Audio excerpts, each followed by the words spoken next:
रोजगाराची भाषा झाली पाहिजे।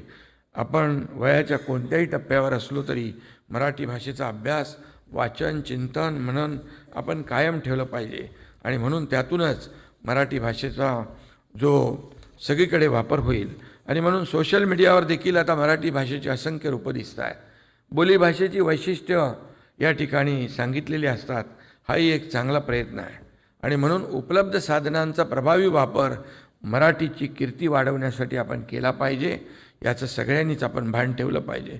विश्वकोशातील नोंदी अद्ययावत करणे, बालकोश, कुमारकोश, ऑलिम्पिक कोशाची निर्मिती, यातून शासन मराठीचे जतन करते आहे।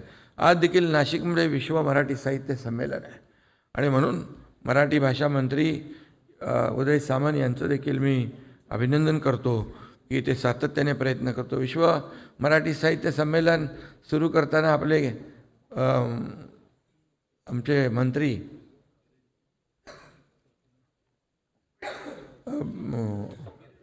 दीपक केसरकर, ते मागे बसलेत म्हणून आठवायला, दीपक केसरकर यांनी त्याची सुरुवात केली आणि संपूर्ण जगभरातून जिथं जिथं मराठी माणसं राहतात ते आपल्या विश्व मराठी साहित्य संमेलनाला येतात।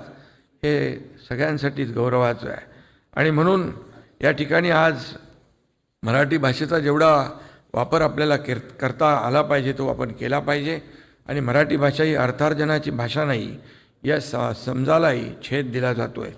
शासन मराठी भाषेच्या संवर्धनासाठी कटिबद्ध असून साहित्य संमेलन, पुरस्कार, प्रोत्साहन, शासकीय कारभारात मराठीचा वापर, शालेय शिक्षणात मराठीचा वापर या सर्व माध्यमातून मराठीचा कैवार आपण घेत आहोत आणि म्हणूनच आज मराठी भाषा गौरव दिनी आपण संकल्प करूया की माय मराठीचं वैभव वाढवण्याचा आणि माय मराठीचा वारसा अधिक जोरकसपणे संपन्न करण्यासाठी आपण सगळ्यांनी प्रयत्न करूया।